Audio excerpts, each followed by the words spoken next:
Je vois un premier gamin qui me fonce dans les jambes avec un vélo. Un deuxième qui me fait ci, un troisième qui me fait ça. Ok, d'accord, je sais, je vais signer. Ça y est, j'ai vu les enfants, j'ai compris que je ne pourrais pas aller en IFSI. Je vais signer pour travailler ici. Si je suis venue là, c'est pour les enfants.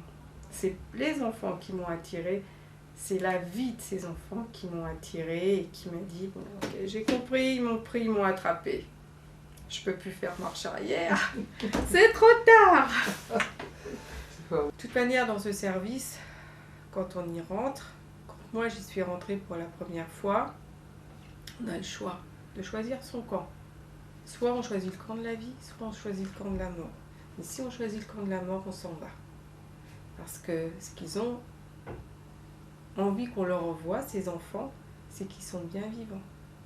Et qu'on fait tout pour qu'ils le restent et qu'ils le demeurent par tous les moyens possibles et pas seulement par les traitements médicamenteux. Mais c'est par tout ce qu'on leur apporte à côté.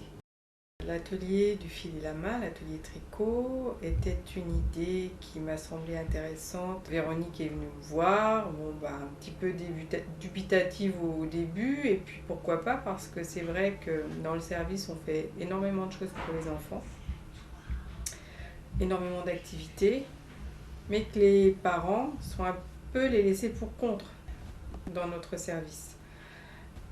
Et je sais que les parents ont besoin aussi de pouvoir s'évader, de pouvoir s'occuper à autre chose. Ça a tout de suite bien marché. Et puis on est passé rapidement à 2 jours. Et puis depuis, c'est un rendez-vous que les parents, mais pas seulement les parents, mais les enfants et les soignants ne manquent pas, parce que les parents, c'est plus qu'un endroit où on fait du tricot pour eux, c'est un endroit de pause, où il faut une pause dans la maladie de leur enfant, mais aussi c'est un endroit où ils peuvent échanger avec d'autres parents, d'autres personnes qui ne sont pas les professionnels du service. Et voilà, c'est une espèce de bulle, rien qu'à eux, lors de l'hospitalisation de leur enfant.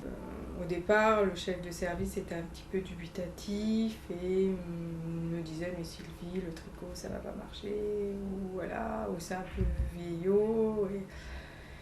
Et finalement, lui aussi, il a découvert que c'était quelque chose de prisé, non seulement par les parents, mais aussi par les enfants. Donc tout le monde vient tricoter en famille. Et les soignants, mais c'est jeudi aujourd'hui, c'est vendredi, ouais, chouette. Parce que au-delà de ça, c'est un moment de vie dans le service. Donc au-delà du tricot, c'est un moment de fraîcheur, de sourire, de sympathie, de convivialité, de vie. Au-delà du tricot. Donc pour moi, l'atelier tricot, ça va bien au-delà des travaux manuels et l'occupation des mains, et c'est vraiment une bouffée d'oxygène dans notre service. Et ce qui est un petit peu curieux, c'est qu'on essaye de faire un groupe de parole pour les parents, et ce groupe, ça ne prend jamais. Il y a un parent, 2 parents, on arrête, faute de combattants. Et là, au tricot, il y a tous les parents. Ce qu'on leur propose de bien codifier, de bien carré, ça ne leur correspond pas. Ils veulent des endroits où il y ait peut-être un peu plus de convivialité, où il n'y ait rien de bien préparé, de conditionné, et où la parole a lieu sans qu'on le veuille. Elle arrive comme ça. Et peut-être qu'ils n'ont pas besoin de nous, professionnels, mais qu'ils ont besoin de discuter avec d'autres personnes qui ne sont pas dans le métier, et ils ont peut-être besoin de ça pour s'exprimer librement et pour nous oublier un peu, pour oublier la maladie, pour oublier le corps médical, le corps paramédical, et de revenir des parents avec des enfants malades certes, mais des parents qui ont envie de se parler parce que ils vivent la même chose, mais ils ont peut-être aussi envie de se parler d'autres choses, de la vie, quoi. Et voilà. Donc pour moi, l'atelier du tricot, c'est un espace de vie dans notre service. Cet atelier, par le fait qu'il apporte de la vie dans le service, participe à cet équilibre-là que l'on a voulu recréer autour des familles et des patients hospitalisés.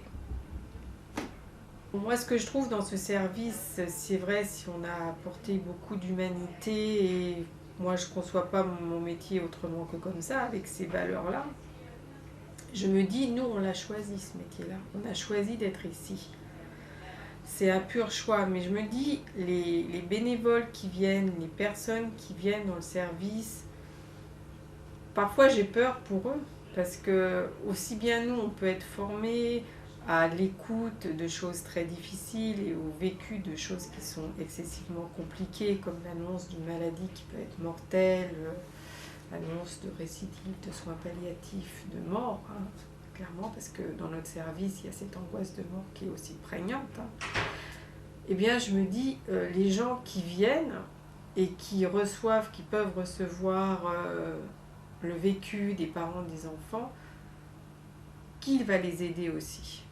Et c'est là aussi que je me dis, on est là aussi, nous soignants, pour être garant de ça, aussi de cette sécurité affective et le bien-être psychologique des gens qui viennent dans le service pour s'occuper des familles et des enfants. Et ça, c'est extrêmement important, parce que c'est un tout.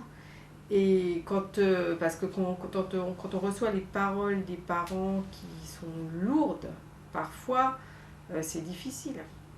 On ne sait pas quoi faire, on ne sait pas quoi dire. Même nous, soignants, on a des groupes de parole avec un psychologue, mais pour les bénévoles. Bien sûr, ils nous en parlent, etc.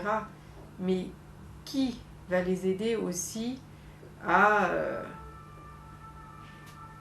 supporter le poids émotionnel qu'il y a dans le service? On est là pour veiller sur tout le monde, mais aussi sur les personnes qui viennent dans le service aider nos familles. Et ça, je crois que c'est hyper important de le dire. Parce que ce n'est pas un service anodin.